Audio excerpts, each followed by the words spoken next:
Panorama photography is an excellent photo technique that serves several purposes. To get a much higher resolution than regular photos, which is handy for large prints. To get a surreal, distorted, creative view of a scene, or to post interactive photos on social media, where the viewers can move inside the image. Using a drone is the perfect way to shoot a panorama, as with the point of view up in the sky, there will be no obstacles, even in the case of full sphere panorama. First of all, let's see a few best practice and mistakes to avoid. The stitching software needs many reference points to align the image properly. Therefore, it's better to avoid scenes with a big portion taken by uniform elements, like water or the sky. In this case, the stitching failed. With sphere panos, the sun will always be in the shot, causing extreme dynamic range. It is very hard to expose correctly under this condition, so it is preferable to choose a day when the sun is covered by cloud, or to shoot around sunset or sunrise, to reduce the dynamic range, preserve the highlight and recover the shadows.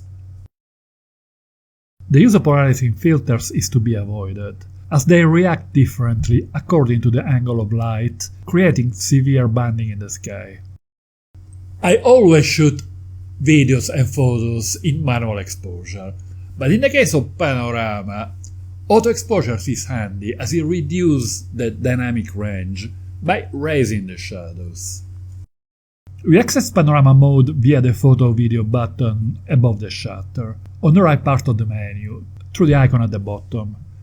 The menu to the left will display 4 icons for the different pano modes: sphere, 180 degrees, wide angle and vertical.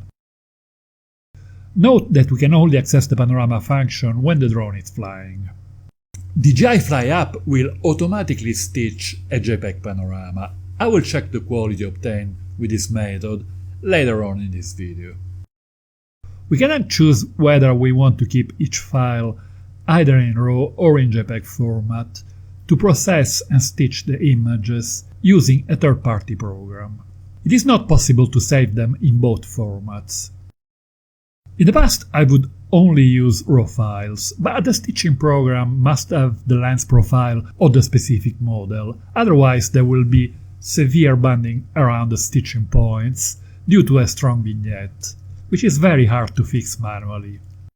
As far as I know, Adobe Lightroom doesn't have as yet a lens profile for the Mini 4 Pro. Luckily, the quality of the JPEG files of the Mini 4 Pro is excellent and they can be used with good results. Then we choose the exposure mode. If we click on the button to the lower right of the screen, we toggle between auto exposure and manual. In my opinion, auto exposure tends to overexpose a bit, therefore I adjust the EV value by minus 0.3 or 0.7. I strongly recommend using white balance to avoid shift of colors. In sphere mode, the Mini 4 Pro shoots 35 photos in rapid succession, while in the same mode the Mini 3 Pro only takes 26 and there are 33 images. Horizontally it is a 360-degree representation, while vertically the Mini 4 Pro seems to push further up to take a larger portion of the sky. After taking the shot, the software is still busy processing the auto-generated JPEG pano. The whole process of a sphere pano takes about 1 minute and 15 seconds. 180-degree mode shoots 21 photos. This mode has less distortion and it is the one to use for traditional two-dimensional views that can be cropped or reframed, thanks to the high resolution, or for large print. This mode can also be used in different times of the day, as it is possible to avoid having the sun in the shot. In the wide-angle mode, 9 photos are taken, 3 rows and 3 columns, while vertical mode consists of a column of 3 photos. The files are saved on a memory disk. There will be 2 different folders, one named Panorama containing the individual file of each panorama if this option was chosen, while another folder named 100 Media, contain the auto-generated JPEG panorama. In the past, I did not take the auto-generated JPEG file seriously, but I must admit that the quality of the one made by the Mini 4 Pro is excellent, and they also respond very well to post-processing. Let's have a look.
I have compared the auto-generated JPEG to the same panorama using a free program called Again to stitch the individual JPEG photos, and it is very hard to tell the difference. They both have excellent resolution and very similar colors and respond to post-processing almost in the same way. With previous model in sphere panorama, the top of the sky is missing and the software extrapolates a fake one. With the Mini 4 Pro, the fake portion of the sky is much smaller, as a larger number of photos is taken to better represent the top of the sky.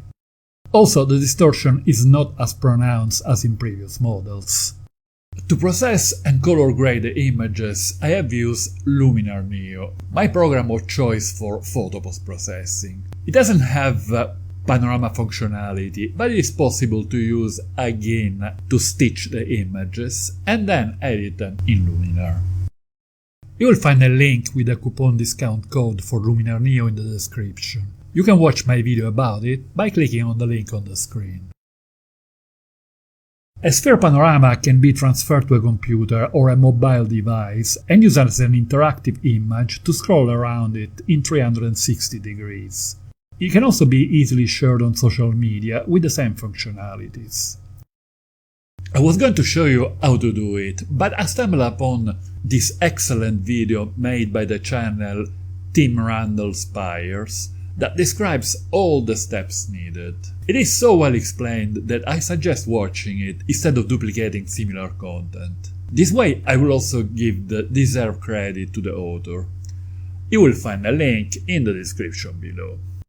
When in panorama mode, the option for 48 megapixel mode is not available in the camera tab of the settings. So, to take advantage of the higher resolution, the only option is to do it manually. It is quite simple. Before starting the shooting, make sure to have the rule of thirds overlay by going to the camera tab of the settings. To stitch the images properly, two adjacent photos must overlap by more than 1/3 and no more than 2/3. Let's say we want a pano made of 3 rows and 3 photos each. We start with the left edge of the middle row. We frame the shot, making sure we have a reference point matching the left border of the frame and the lower of the two horizontal lines of the rule of thirds.